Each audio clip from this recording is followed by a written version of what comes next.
Bueno, continuando con nuestro libro de Noche sobre las aguas de Ken Follett, continuamos.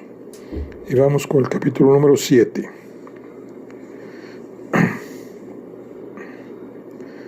Nancy Lenehan aguardaba con febril impaciencia que el bonito avión amarillo de Mervyn Lovesey fuera preparado para el vuelo. Mientras el mecánico terminaba, Lovesey se volvió hacia Nancy y le comentó: «Este fue un mal momento para abandonar mi fábrica. Tengo 17 obreros especializados en herramientas y no son sino una punta de individualistas. Todos han amenazado con ponerse en huelga». «¿Y qué fabrica usted?», preguntó ella. «Ventiladores, hélices para aviones y propulsores para barcos, pero la ingeniería es la parte sencilla. El elemento humano es el que me causa problemas». Sonrió condescendiente y añadió: «Pero supongo que a usted no le interesan los problemas de las relaciones laborales». «Claro que me interesan», repuso Nancy. «Yo también dirijo una fábrica». Aquello lo tomó por sorpresa. «¿De qué tipo?». «Fabrico 5.700 pares de zapatos cada día». Mervyn está impresionado, pero al parecer también pensó que era una broma, pues solo respondió: «Me da gusto por usted», en un tono de voz que denotaba ironía y admiración. «Tal vez sería más apropiado decir que solía fabricar zapatos», añadió Nancy, y al confesarlo un sabor amargo le subió a la boca. «Mi hermano intenta vender el negocio sin mi consentimiento, y es por eso», explicó con ansiedad, «que debo alcanzar el Clipper». «Lo hará», repuso el confiado. «En mi Tiger Moth llegaremos ahí con una hora de ventaja». Nancy deseaba con todo el alma que tuviera razón. La esposa de Mervyn Lovesey se sentía feliz. Para Diana, el hecho de volar en el Clipper era como vivir una película. El escenario era opulento, la gente elegante. Los dos sobrecargos hacían despliegue de una discreta eficiencia y por doquier se veían rostros famosos. La princesa Lavinia Bazarov, una rusa que había escapado de los comunistas y ahora era uno de los pilares de la alta sociedad parisina, estaba en el compartimiento de Diana, en el asiento contiguo a la ventanilla de su mismo diván. Frente a la princesa, de ese mismo lado, se hallaba la estrella de cine, Lulu Bell. Diana la había visto en muchas películas, en el cine de la calle Oxford, pero su mayor sorpresa fue que Marx la conocía. Cuando se acomodaban en sus asientos, una estridente voz con acento estadounidense exclamó: «Mark Alder, ¿realmente eres tú?». Y al volverse, Diana vio a una pequeña mujer rubia que se abalanzaba sobre él como un canario. Resultó que habían trabajado juntos en un programa de radio, años atrás, en Chicago, antes de que Lulu Bell se convirtiera en una gran estrella. Mark le presentó a Diana, y Lulu Bell fue muy dulce al alabar su hermosura y comentar que Mark había sido muy afortunado al encontrarla. Pero, naturalmente, Lulu estaba más interesada en él, y desde que el avión despegó, ambos se pusieron a conversar sobre los viejos tiempos, cuando los dos eran jóvenes y pobres, y solían pasar las noches enteras bebiendo licor ilegal. Diana empezaba a sentirse excluida. Lulu Bell había llegado como una nube que oculta el sol, y le robaba la atención de Mark. Por supuesto, el verdadero problema era que él y Lulu Tenían mucho en común. Ambos estaban en el negocio del espectáculo. Eran estadounidenses y también veteranos de los primeros días de la radio. En cambio, Diana no tenía ningún antecedente de este tipo. De hecho, quizá con un exceso de sinceridad se puede decir que su única actividad había consistido en ser una chica de sociedad de una ciudad de provincia. Se preguntó qué estaría haciendo Mervyn en ese momento. Era casi seguro que ya había leído su nota. Tal vez estaría llorando. Diana empezó a sentirse culpable, pero no. Él no era de esa clase de personas. Era más probable que estuviera furioso. Diana pensó que le hubiera gustado decirle algunas palabras más amables, o cuando menos que aclararan un poco más las cosas, pero cuando las escribió se hallaba demasiado alterada como para poder redactar algo mejor. Observó a los dos hombres que estaban del otro lado del compartimiento. Ambos miraban por las ventanillas. El más cercano a ella era un hombre joven y apuesto, con un traje bastante llamativo. Tenía los hombros anchos, como de atleta, y llevaba varios anillos. Frente a él se encontraba otro hombre que se veía un poco fuera de lugar. El traje le quedaba demasiado grande y el cuello de la camisa se veía gastado. Además, estaba calvo como una bombilla. A pesar de que los dos hombres no se dirigían la palabra ni se miraban, Diana estaba segura de que viajaban juntos. Se preguntó si iría a extrañar la vida cómoda y predecible que había dejado atrás, la vida de bailes de caridad y cenas con los masones en los hoteles de Manchester. Movió la cabeza. Ese mundo me aburre hasta la saciedad, pensó. Yo ansío aventuras y emociones, y ahora que las tengo, las voy a disfrutar. Decidió intentar hacer algo para recuperar la atención de Mark, pero ¿qué? Tal vez funcionaría darle una sopa de su propio chocolate. Se pondría a conversar con alguien más, tal como él lo hacía con Lulú. El hombre guapo al otro lado del pasillo le serviría.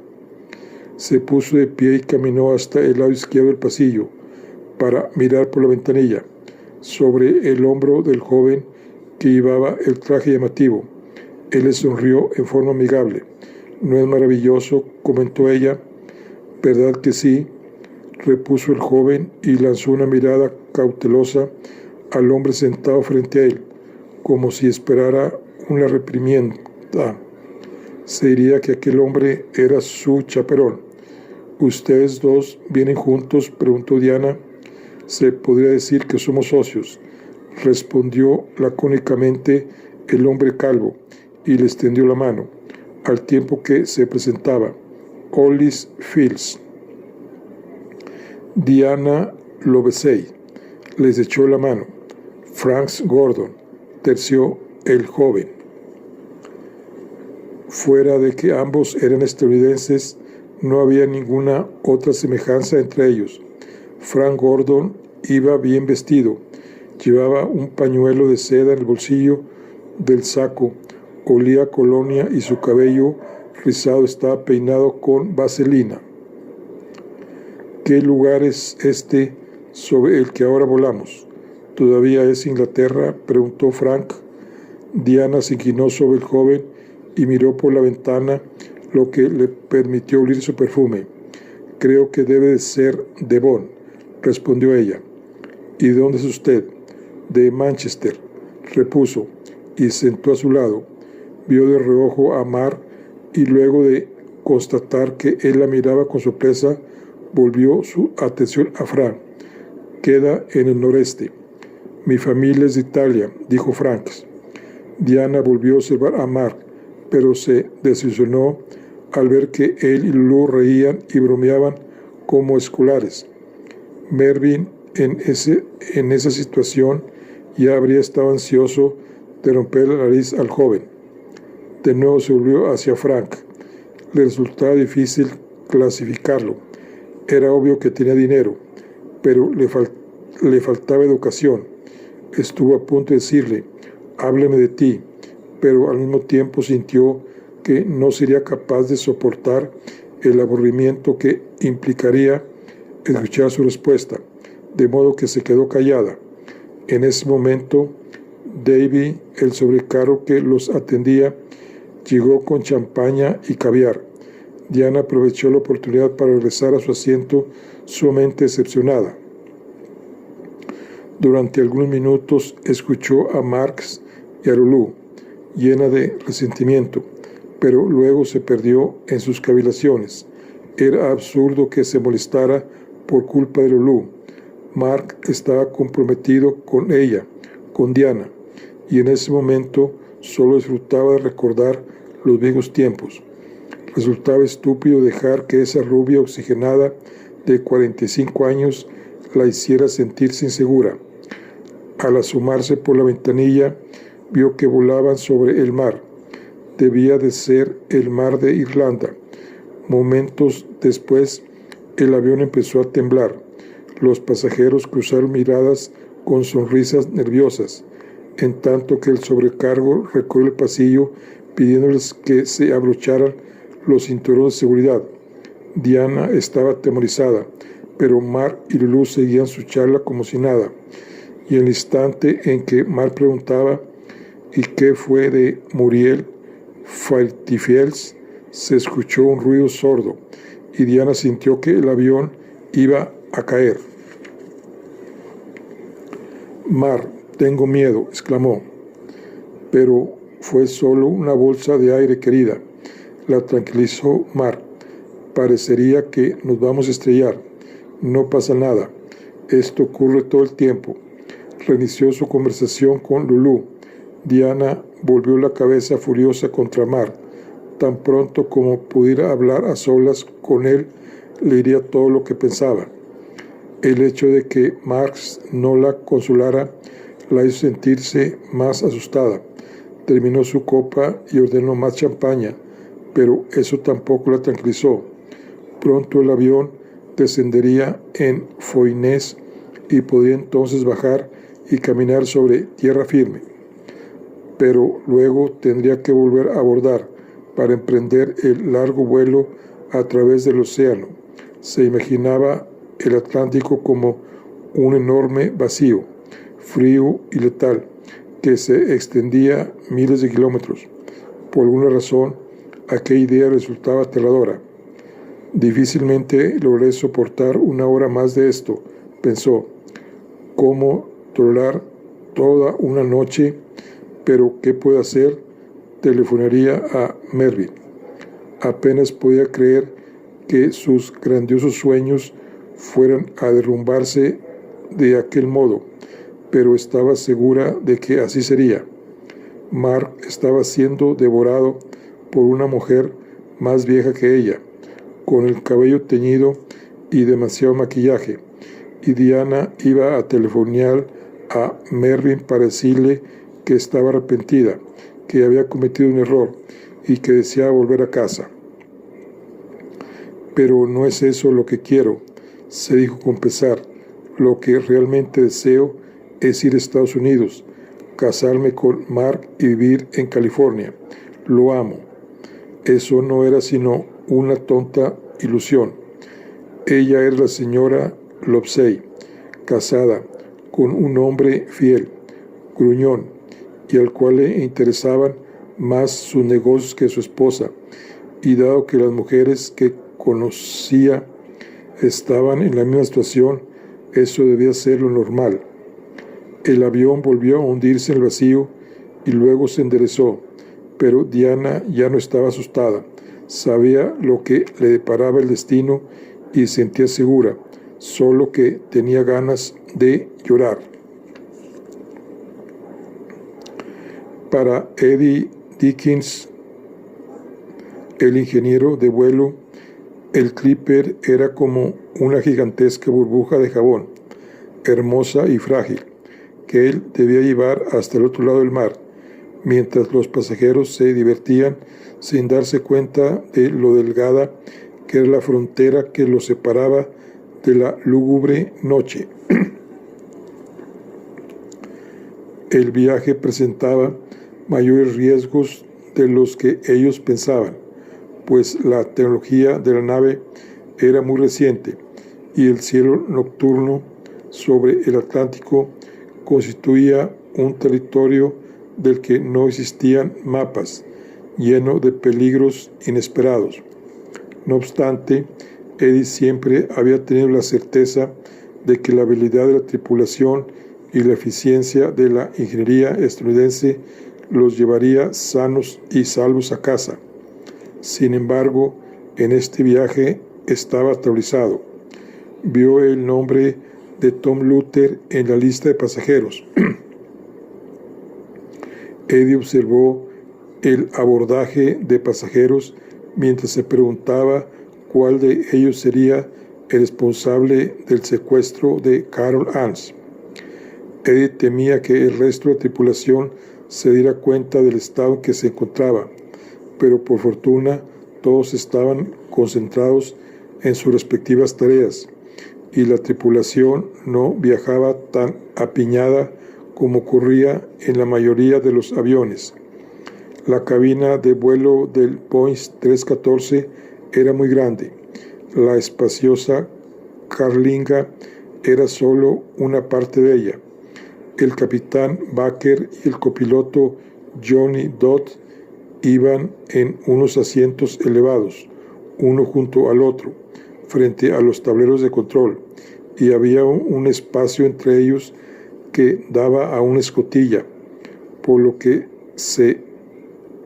que se entraba en el compartimiento de proa, en la nariz del avión. Durante la noche se podían correr unas pesadas cortinas por detrás de los pilotos, de manera que la luz del resto de la cabina no disminuyera la visibilidad en la oscuridad.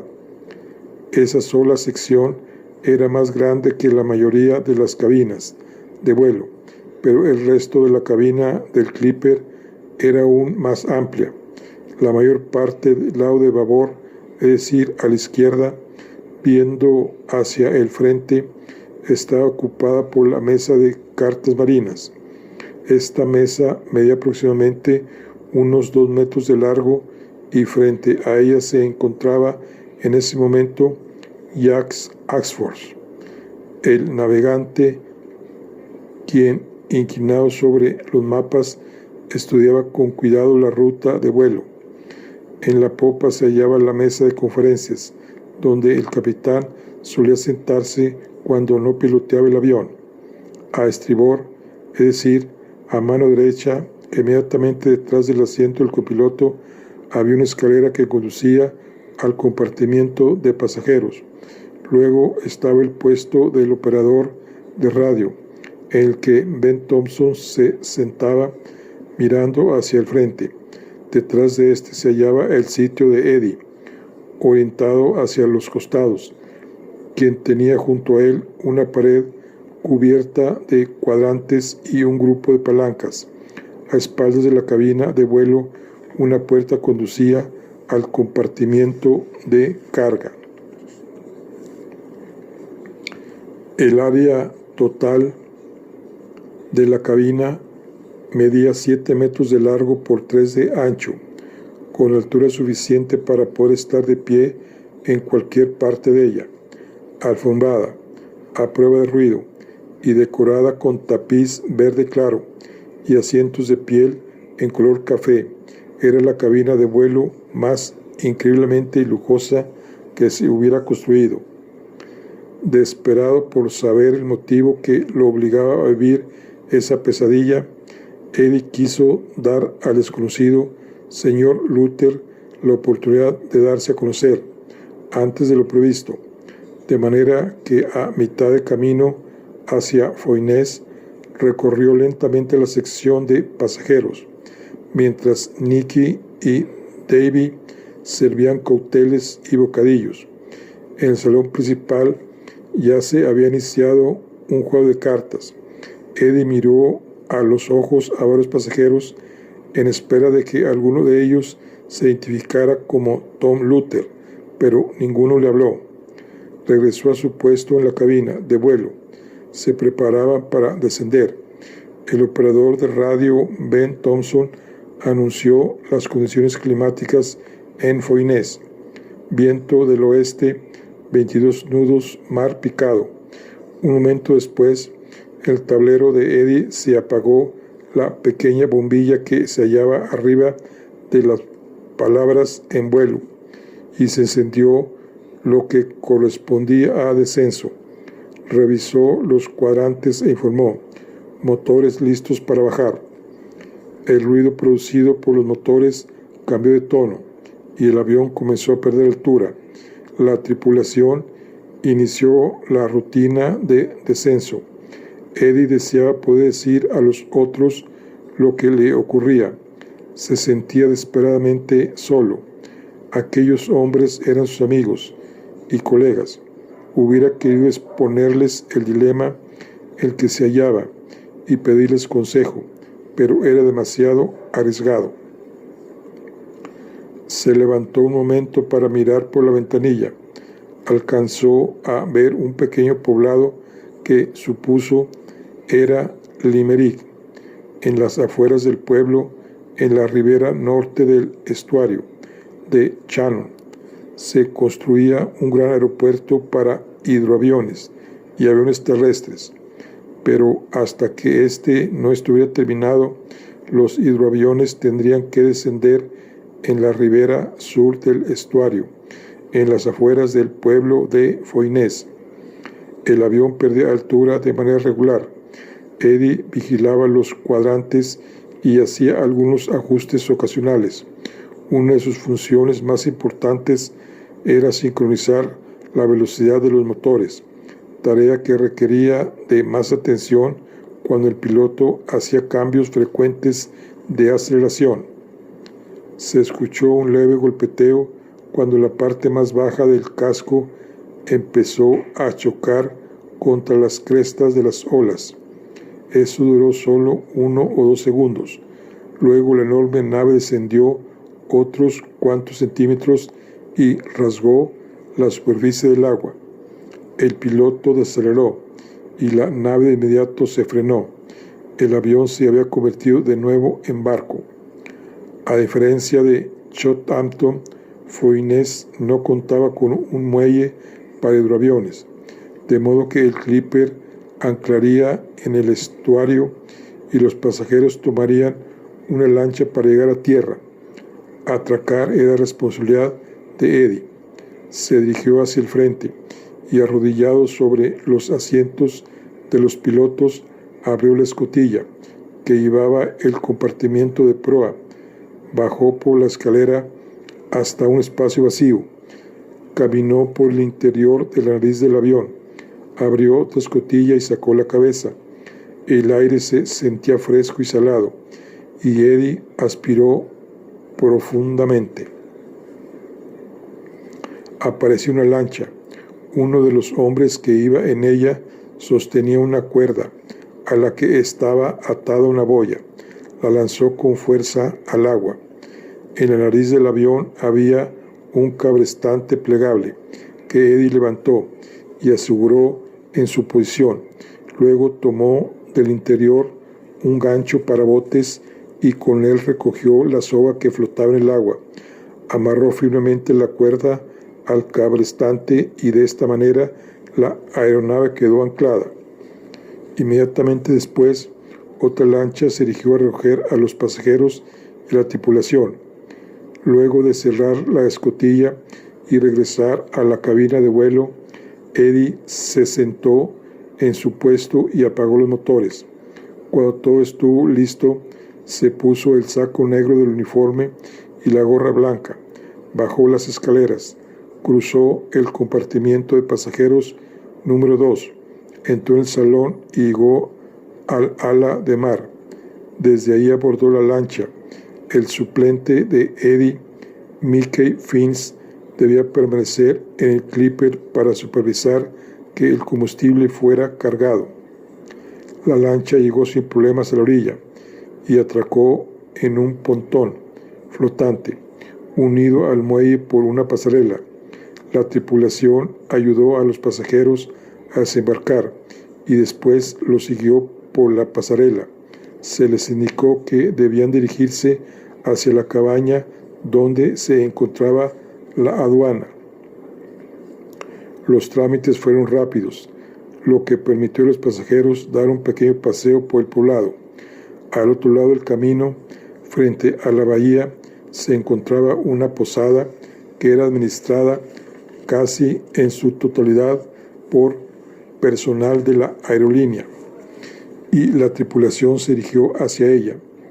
Cuando Eddie salía de la aduana, un pasajero se le acercó.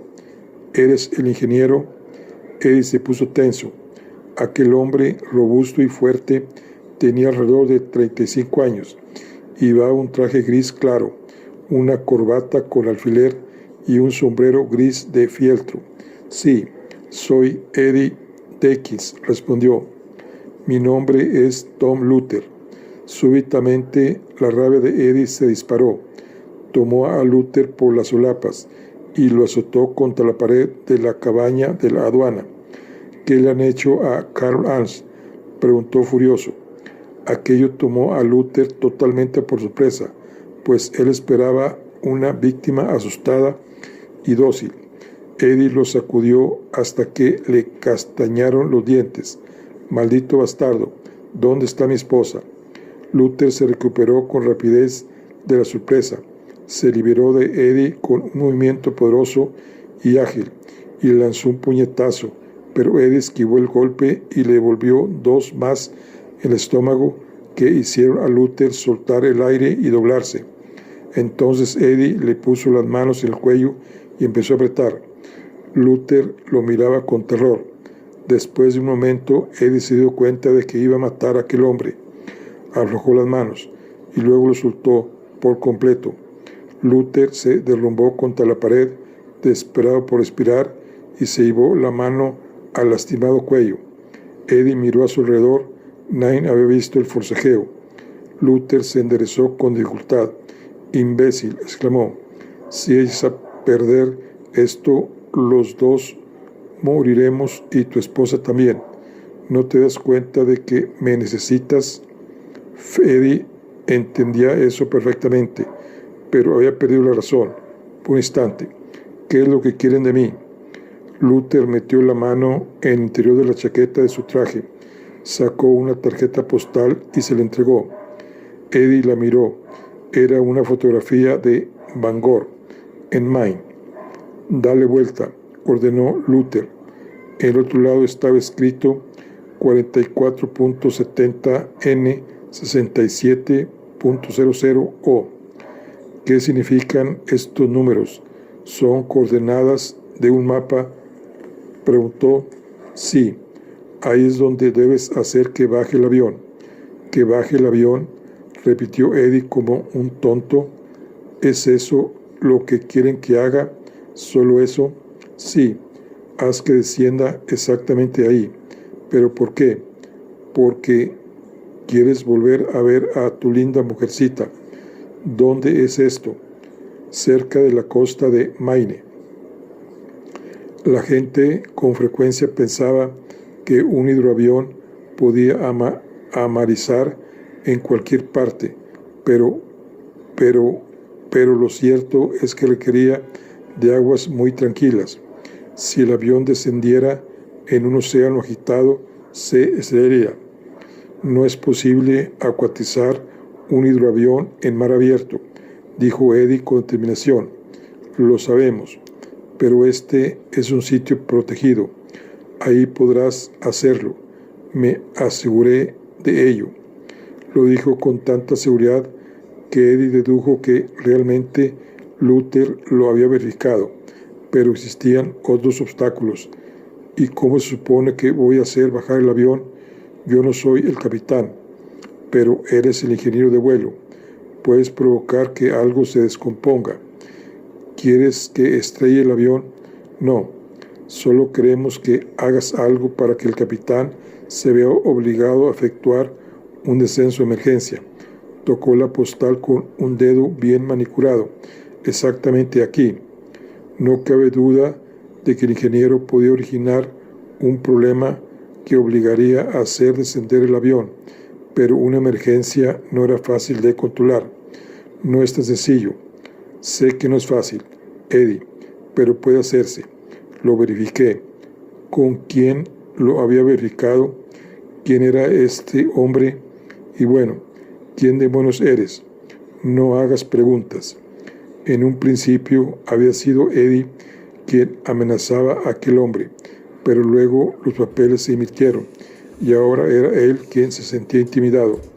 Tom Luther formaba parte de una despiadada pandilla de gángster que había planeado eso cuidadosamente. Lo tenían en su poder. Eddie metió la postal en el bolsillo de la chaqueta de su uniforme.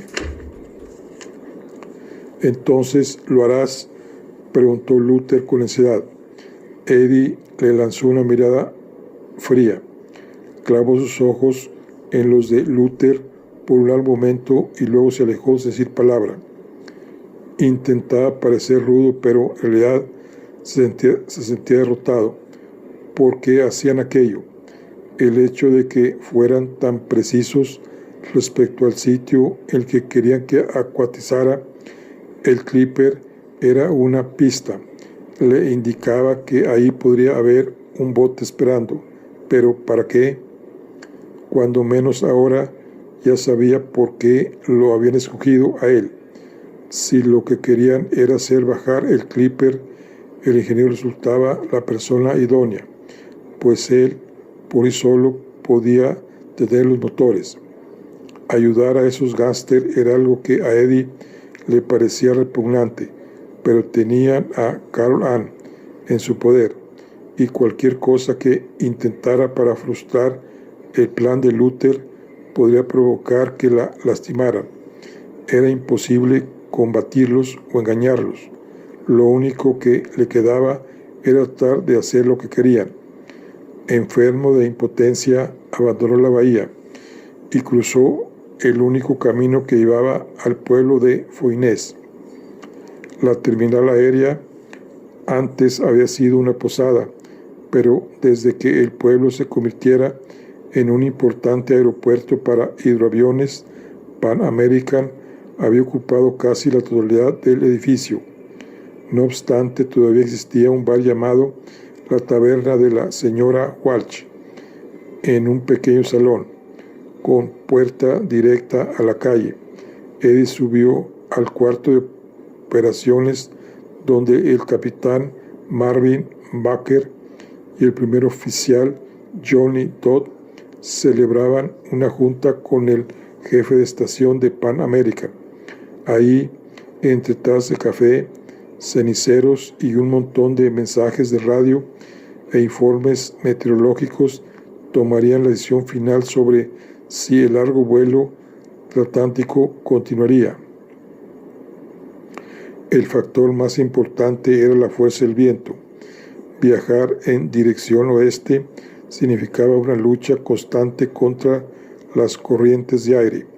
Los pilotos debían modificar continuamente la altura en busca de las condiciones más favorables, en un juego que se conocía como la caza de los vientos.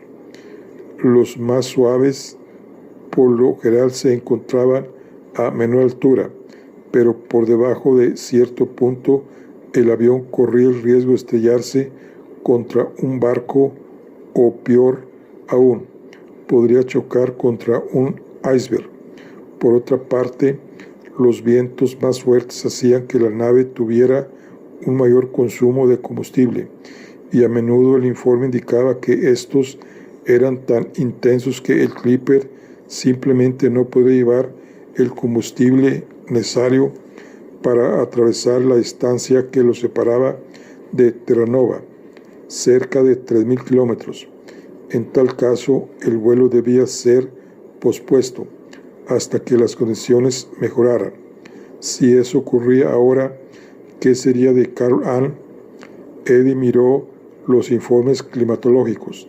Los vientos eran fuertes y había una tormenta en la mitad del Atlántico. Sabía que el avión iba lleno, por lo tanto tendrían que hacerse cálculos cuidadosos antes de que se aprobara la continuación del vuelo. Aquella idea hizo que su angustia se exacerbara. No podría soportar el tener que quedarse varado en Irlanda mientras Carol Ann estaba en manos de aquellos matones. Se dirigió al mapa del Atlántico que estaba sobre la pared y localizó la referencia que Luther le diera. El sitio había sido muy bien elegido. Estaba cerca de la frontera canadiense, a 2 o 3 kilómetros de la playa, en un canal entre la costa y una isla grande, en la bahía de Fundy. No era el lugar ideal, pues los puertos que usaban los Clippers estaban aún más protegidos, pero era probable que el avión pudiera acuatizar ahí sin mucho riesgo.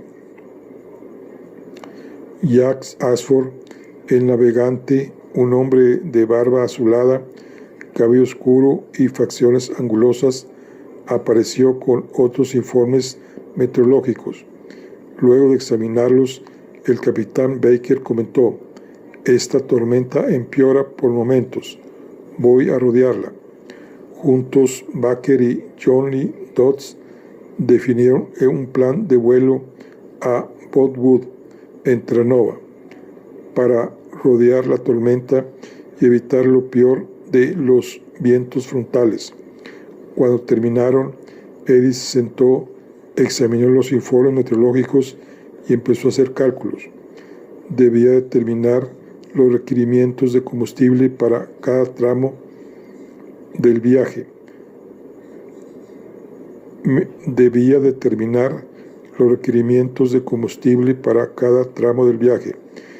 Mediante una gráfica que la tripulación llamaba la curva del Coba. Calcularía el total y añadiría un margen de seguridad. Al terminar se dio cuenta con consternación que la cantidad de combustible que se requería para llevarlos hasta Terranova era mayor que la que el Clipper podía cargar. Por un momento no hizo nada. ¿Acaso sería capaz de mentir? El faltante era sumamente pequeño, solo un par de galones de combustible, y Carol Ann lo esperaba en algún sitio aterrada. De cualquier modo, estaba calculando un margen de seguridad, y si las cosas salían mal, el avión podría volar a través de la tormenta, en lugar de rodearla. Se sentía miserable por tener que engañar al capitán Baker, pero su cálculo no era infalible. Cada hora durante el viaje debía comparar el consumo real de combustible contra la proyección de la curva del cómo va. Si se consumía más de lo calculado, simplemente tendrían que regresar. Aquel sería el fin de la carrera de Eddie, pero ¿qué importancia podía tener eso cuando la vida de su esposa y del hijo que esperaba estaba en peligro? Volvió a hacer los cálculos, pero esta vez cometió deliberadamente 2 errores. Ahora el resultado quedaba dentro del margen de seguridad. Se agarró la garganta con el nerviosismo. «No hay mucho margen, capitán, pero podremos llegar».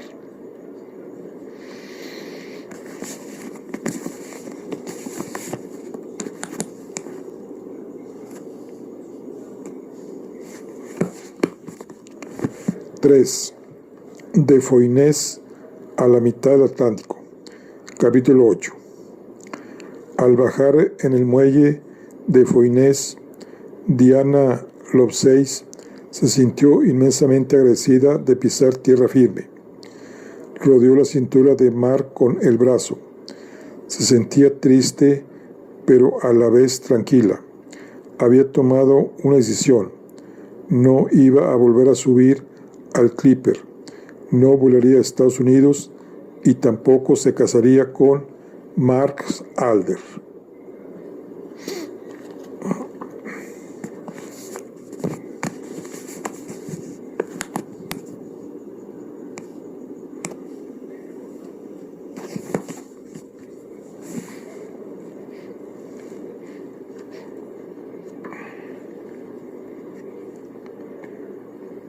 Pasaron la aduana y salieron del muelle. Varios pasajeros se dirigieron a la taberna de la señora Walsh. Demos un paseo por el pueblo, invitó a Mark. Quería estar a solas con él lo antes posible. Él sonrió y aceptó. Sin embargo, otros pasajeros tuvieron la misma idea, entre ellos Lulú, por lo que se formó una pequeña comitiva que se encaminó hacia la calle principal de Foynés. Había una estación de ferrocarril, una oficina de correos y una iglesia, seguidas de 2 hileras de casas de piedra gris con techos de pizarra. Cuando pasaban frente a otro bar, Diana propuso a Mar en voz baja que entrara en él. Se escabulló hacia el interior y dejó que Mar la siguiera. El lugar era oscuro y fresco. Había una barra alta, detrás de la cual se veían varias hileras de botellas acomodadas. 2 ancianos sentados en un rincón se volvieron para mirar a Diana, que llevaba un saco de seda color rojo-naranja sobre su vestido de lunares. Se sentía como una princesa en una casa de empeño. Una mujer con delantal apareció detrás de la barra. «Quisiera un brandy, por favor». Mark entró. Tal vez después de disculparse con Lulú, pensó Diana con amargura. Él se sentó y le preguntó, «¿Qué sucede?» «Ya tuve suficiente de Lulú», respondió Diana. La mujer llevó el brandy de Diana, que ella bebió deprisa para darse valor. Mar ordenó un vaso de gins. «No iré a Estados Unidos contigo», espetó. «No hablas en serio». Mar palideció. «Lo he estado pensando. No quiero ir. Volveré con Mervyn, si es que él me acepta». Estaba segura de que lo haría. «Pero no lo amas. Tú misma me lo dijiste, y sé que es cierto. ¿Qué puedes tú saber? Nunca has estado casado». Notó que lo había herido, por lo que adoptó una actitud más suave. Le puso una mano en la rodilla. «Tienes razón. No amo a Mervyn como te amo a ti. Le he prestado demasiada atención a Lulú», admitió Mark, con voz arrepentida. «Lo siento, cariño. Esta es nuestra gran aventura y yo lo olvidé durante esta última hora. Por favor, te pido que me perdones. No se trata solo de Lulú», prosiguió Diana. «Creo que he actuado en forma irreflexiva». La camarera llevó la bebida de Mark, pero éste no la tocó. «Me lancé en un vuelo a través del Atlántico, que ya de por sí es peligroso, para ir a un país extraño, el que no tengo ni amigos, ni dinero, ni nada.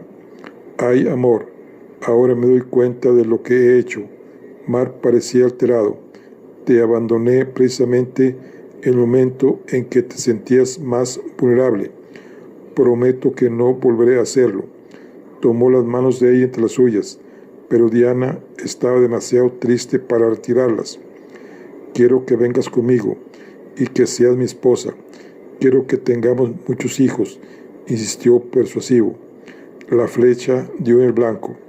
Ella, que deseaba tanto tener un bebé, Marvin tan resuelto a no tenerlo, y Mark, que parecía el padre ideal, amoroso, feliz y tierno.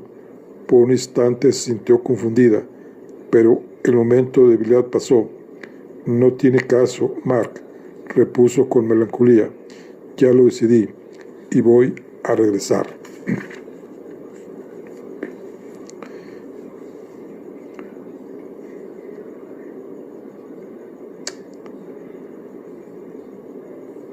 Vio en los ojos de Mar que al fin había comprendido que hablaba en serio. Se miraron con tristeza. Durante algunos minutos permanecieron en silencio. De pronto entró Mervyn. Diana no podía creerlo. Lo miró como si fuera un fantasma. Era imposible que estuviera ahí. Vaya, al fin te encuentro, exclamó Mervyn, con esa voz de barítono que ella conocía tan bien. Diana se sintió ahogada por un mar de emociones opuestas. Estaba consternada, emocionada, asustada, aliviada, apenada y avergonzada. Retiró las manos de entre las de Mark.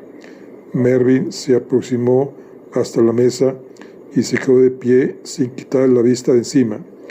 ¿Quién es este idiota?, preguntó Marx.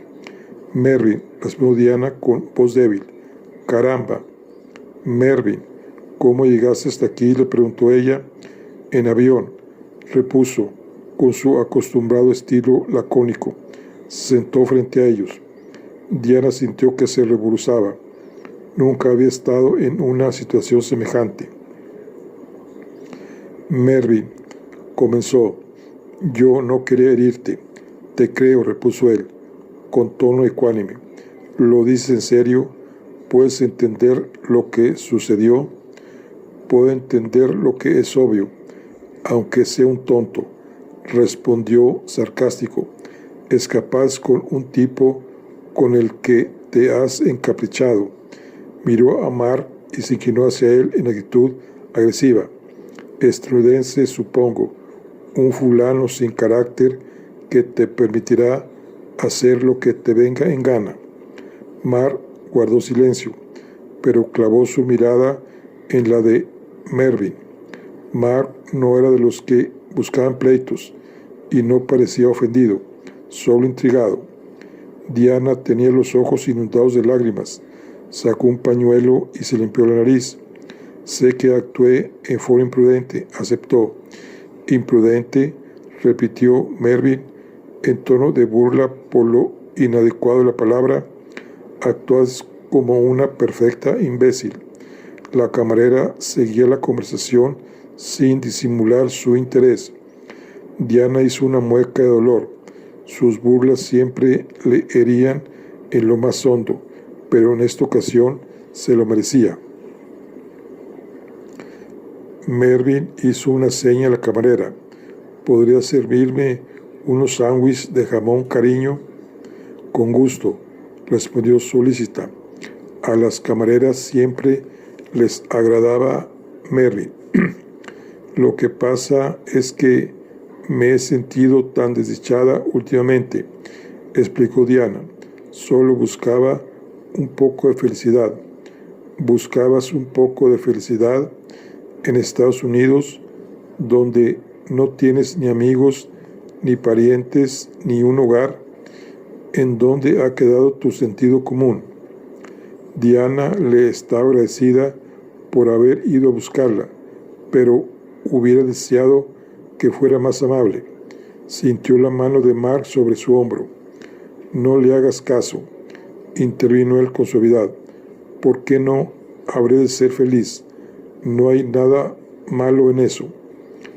Miró atemorizada a Mervyn, con miedo de ofenderlo. Todavía más, él aún podría rechazarla, y sería humillante que lo hiciera frente a Mark, pero luego, de un instante, empezó a sentirse molesta con él. Tal vez sea una imbécil, Mervyn, pero también tengo derecho a ser feliz. Él la señaló con dedo acusador. Hiciste un voto cuando te casas conmigo, y no tienes derecho a abandonarme. Diana se sintió trastornada por la impotencia.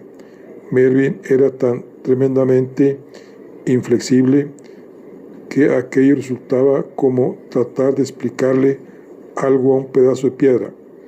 ¿Por qué Mervyn no podía ser razonable? ¿Por qué se sentía siempre tan segura de que él estaba en lo correcto y todos los demás equivocados? De pronto se dio cuenta de que aquella sensación le era muy familiar. La había experimentado casi una vez por semana durante los últimos 5 años. El pánico que sintiera el avión le había hecho olvidar cuán infeliz era con Mervyn. De repente, Todo aquello le vino a la memoria, como cuando se revive una pesadilla. Ella puede hacer lo que le plazca, Mervyn, intervino Mark. Ya es una mujer adulta. Si quiere volver a casa contigo, lo hará. Pero si desea divorciarse de ti y casarse conmigo, así será. Mervyn golpeó la mesa con el puño. Te digo que no irás a Estados Unidos. Vas a tener que regresar a Manchester conmigo. Diana miró a Mark. Él le sonrió con cariño. No tienes que obedecer a nadie.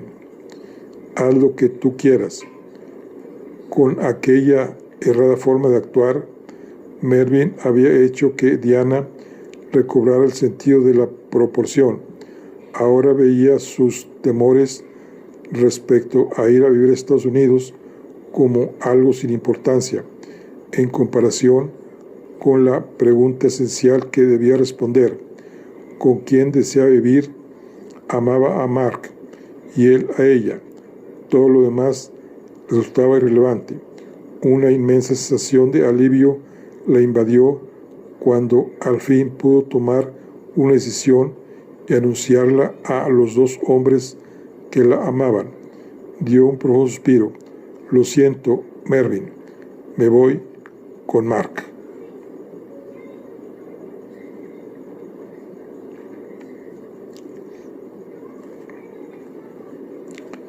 Nancy Lenhans vivió un minuto de júbilo al entrar en la terminal aérea de Pan American en Foynes.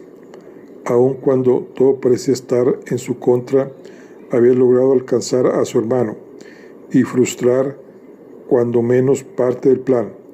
Peter se llevaría la sorpresa de su vida cuando la viera instalada dentro del Clipper. La terminal se hallaba en un edificio grande y cubierto de hiedra. Al otro lado del camino de la bahía, Nancy encontró una oficina provisional y en ella a un atractivo joven que llevaba el uniforme de Pan American. Quiero comprar un boleto para Nueva York, le dijo. El hombre parecía sorprendido y confuso. Como dice, por lo general no vendemos boletos aquí en Foynes y por lo tanto no tenemos ninguno. Pero aunque tuviéramos, el avión viene lleno. Lo único que está disponible es el compartimiento matrimonial. ¿Puedo tomarlo?, preguntó esperanzada.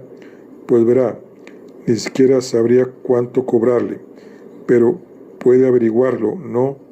Supongo que cuesta lo mismo que 2 boletos normales, es decir, $750 por el viaje sencillo, pero quizás sea más.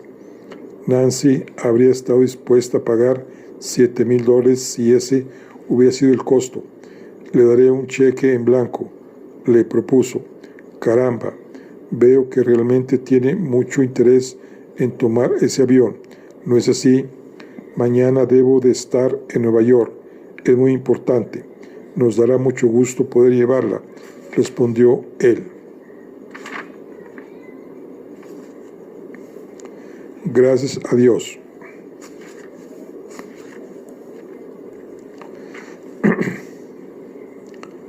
Exclamó Nancy con fervor. Buscó ansiosamente en su bolso y sacó la chequera. Con mano temblorosa firmó un cheque y lo extendió al joven. Había llegado el momento de enfrentarse con Peter. Vi a algunos pasajeros del Clipper en el pueblo. ¿Dónde cree que puedan estar los demás? La mayoría están en la taberna de la señora Walsh, repuso el muchacho. Es un bar que se encuentra en este mismo edificio. La entrada está aquí a la vuelta. Le agradezco mucho su ayuda. Encantado de haber podido servirle. Nancy salió. La tarde era apacible y el sol brillaba débilmente. Rodeó el costado del edificio y entró en el bar. Era el tipo de lugar al que ella normalmente nunca iría. Pequeño, oscuro, toscamente amueblado, demasiado masculino. Buscó entre los rostros y localizó a su hermano Peter. Él no la vio. Lo observó durante un momento. Estaba sentado en un rincón y Nat Ridgway se hallaba con él. Aquella fue otra sorpresa.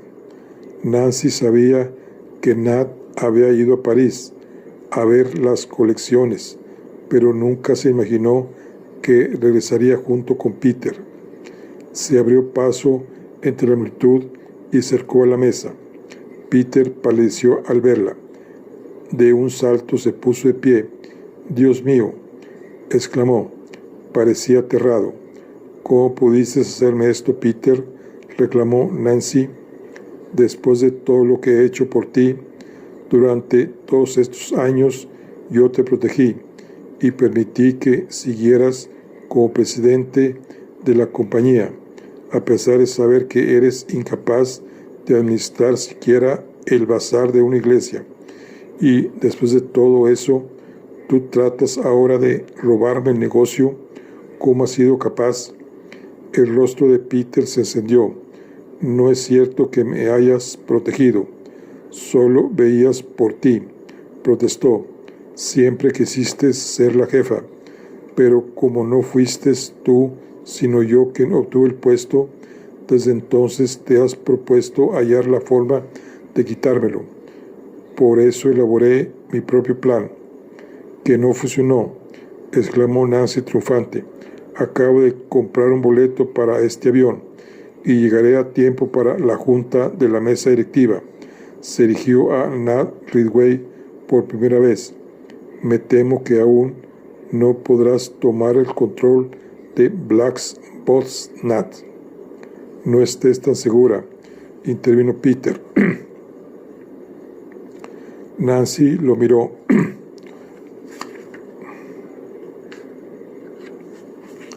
Su hermano tenía una actitud petulante y agresiva, pero ella estaba segura de que no escondía un as bajo la manga. No era lo suficientemente inteligente como para eso. «Cada uno de nosotros tiene el 40% de las acciones, Peter, por lo que la tía Tilly y Danny Riley son quienes van a decidir la situación. Ellos siempre me han apoyado. Votarán como yo se los pida». «Riley votará en mi favor», repuso Peter obstinadamente. Nat ofreció pasarle una buena tajada de los asuntos legales de General Textiles. Aquello la dejó pasmada. No existía nada que Riley deseara más en el mundo que entrar en una compañía de la magnitud de General Textiles. Para un pequeño buffet neoyorquino era la oportunidad de su vida, y ante una oferta semejante, Riley habría estado dispuesto a vender a su propia madre.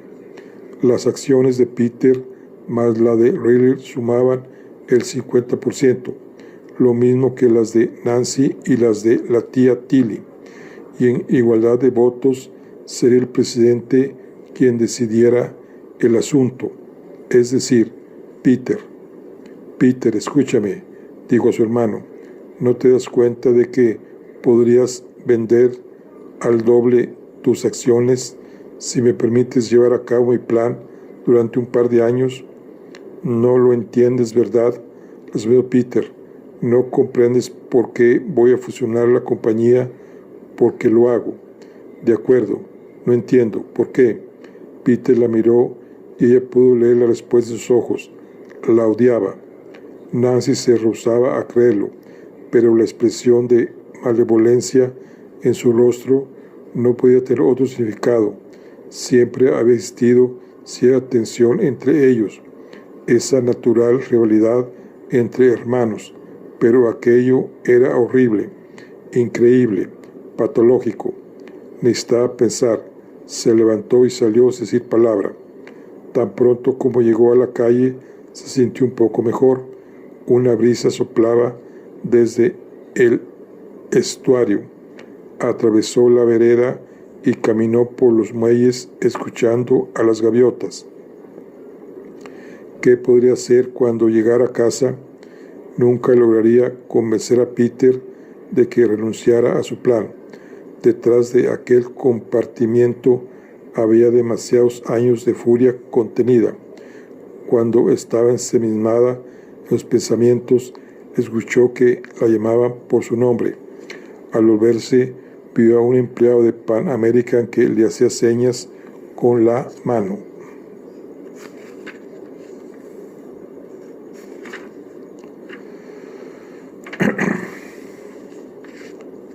Teléfono, gritó. Un tal señor McBride desde Boston. Nancy sintió renacer sus esperanzas. Tal vez a Mac se le ocurriera algo. Él conocía bien a Danny Riley, el mañoso, poco confiable, más bien estúpido y fácil de dominar. Danny Riley. Al tiempo que avanzaba con prisa por el muelle, Nancy recordó que en una ocasión su padre había salvado a Danny de la ruina, unos cuantos meses antes de que él muriera. Danny estaba a punto de perder un caso importante y en su desesperación se había aproximado al juez, el club de golf, para intentar sobornarlo. Pero el juez no era de los que se dejaban sobornar y gritó a Danny que se largara o haría que lo echaran de la barra de abogados. El padre de Nancy intervino y convenció al juez de que aquello no había sido sino un desliz momentáneo por parte de Danny. Nancy estaba al tanto de todo. Su padre se lo había contado.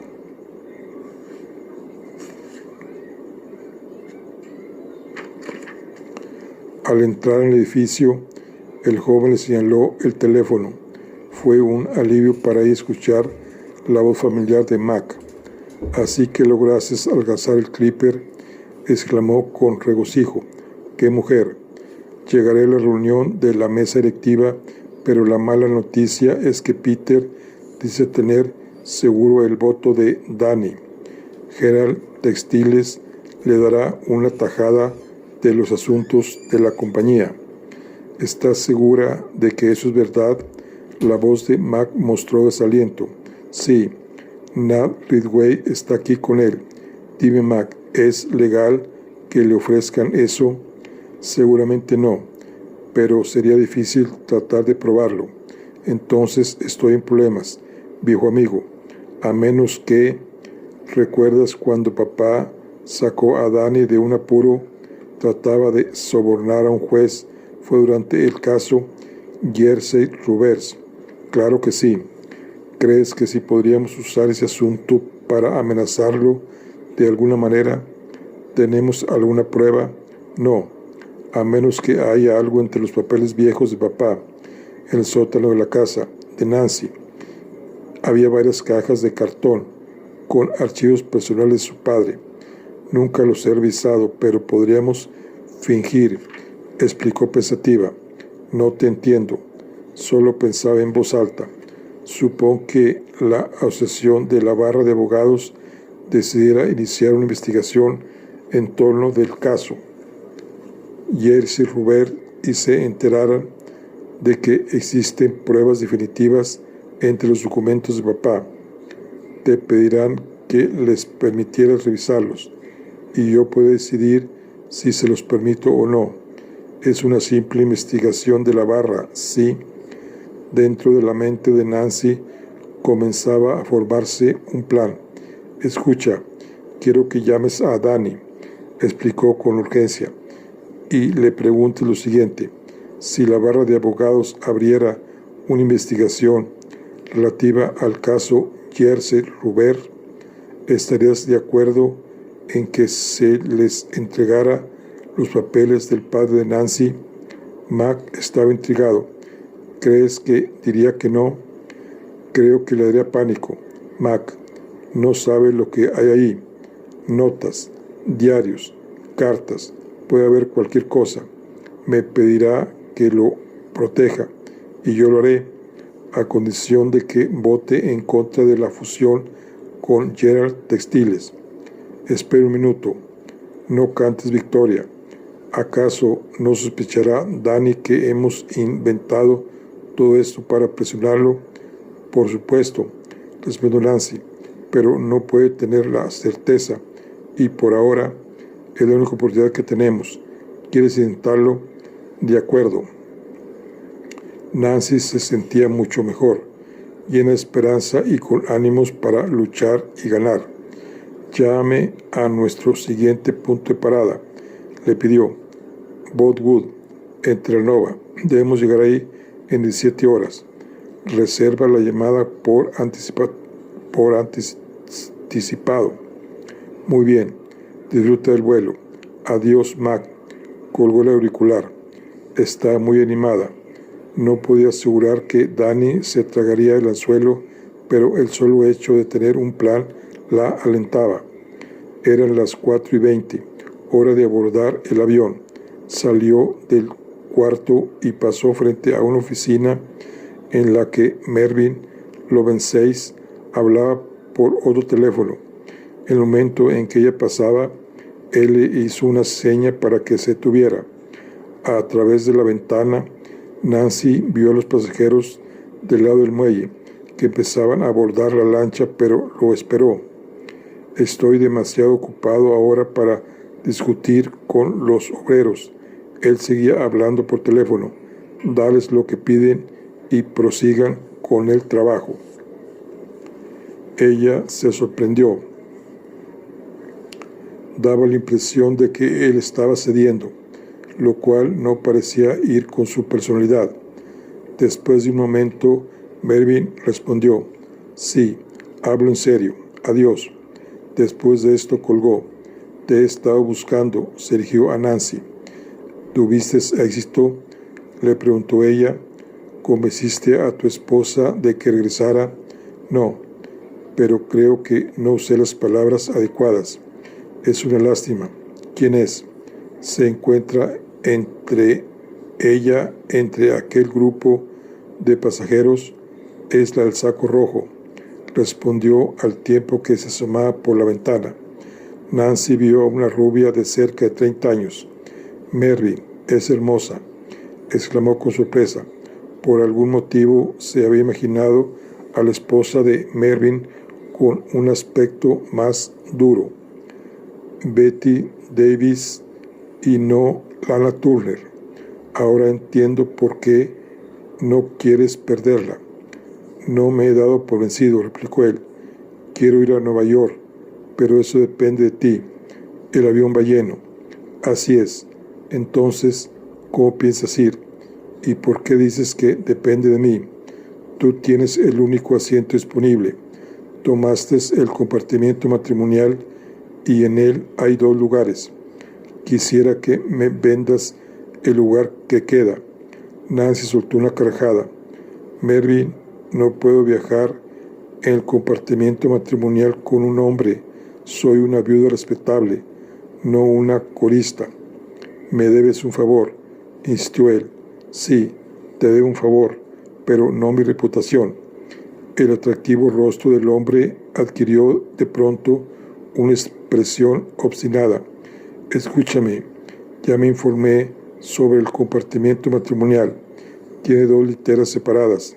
Si dejamos la puerta abierta por la noche, estaremos exactamente en la misma situación que cualquier otro par de perfectos conocidos, a los que se les asignaron literas contiguas. Pero piensa en lo que diría la gente. Mira, tú estabas desesperada cuando me pediste ayuda en mi campo aéreo. Ahora soy yo quien tiene problemas y te pido ayuda. ¿Te das cuenta de que es la última oportunidad que tengo para salvar mi matrimonio? Un poco de escándalo nunca ha matado a nadie. ¿Me ayudarás, Nancy?, suplicó. Por favor.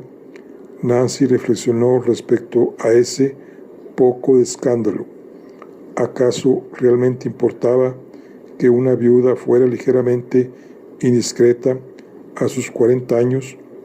Miró el rostro de aquel hombre, en el que había una verdadera expresión de dolor y obstinación, y sintió compasión por él. Sí, acepto, luego de dar un profundo suspiro. Bueno, aquí concluimos lo que es el capítulo 8. Nos vemos en la siguiente. Hasta luego.